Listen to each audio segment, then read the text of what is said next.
Hey class, let's kick off this estimating series with the tools we need and equipment to actually do takeoffs successfully and work really quickly. The first and most important thing are scales. So we have a printed set of drawings, like this one. This is a 24 by 36 print. All the drawings on each page have a scale listed. In this case, 3/8 inch equals 1 foot. And it tells us that this set of plans has been printed to an imperial scale, so inches and feet. So grab a scale with inches and feet or imperial. Doesn't matter how fancy it is. I've had this for I think probably a decade or more. It's pretty beat up, but it works just fine. I've got a brand new scale here with different sides, different scales, in different colors, but either of which will work just fine. As a small simple tip, you'll notice that when you work in these different scales, it can be confusing as you're flipping it around and trying to find the right scale. We have 3/32, we have 3/16, 1/4, 1/8, 1/2, or 1 inch equals a foot. So if I find the whole set of drawings is in one scale, in this case it's 3/8 inch equals a foot, I take a little red sticker and I find my 3/8. I keep turning it around until I find it, and there it is. And I put a red sticker beside it.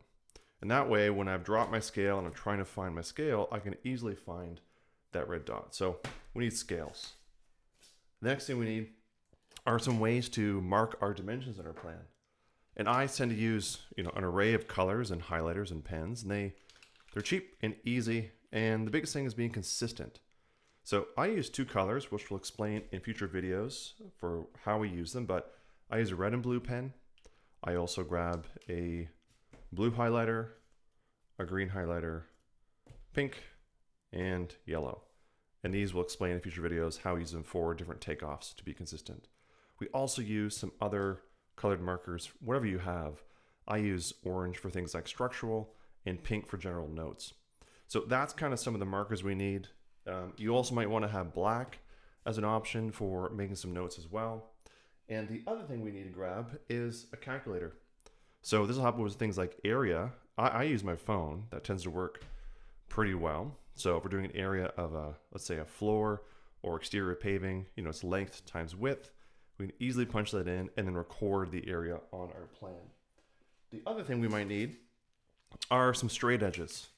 So when you're marking things like your area or you're taking straight lines and you want to leave some of those areas on the plan, we never want to take our square, take a pen cap off, and run that pen along that square or along that scale. What happens is you discolor it and you get chips in it, and it becomes less useful and less precise. So we always want to use a kind of a ruler for pulling pens and highlighters across our plan. So grab me a couple of these, whatever you have, clear rulers, metal rulers, doesn't matter so much. But having a scale, a couple of colored pens for taking dimensions, highlighters for marking down notes and some of your trades like plumbing and electrical, structural notes and questions for the client, and a black pen is always helpful. Calculator, and grab some straight edges. So once we have these, we're ready to go and get into our first introduction to the plan set and how to do takeoffs.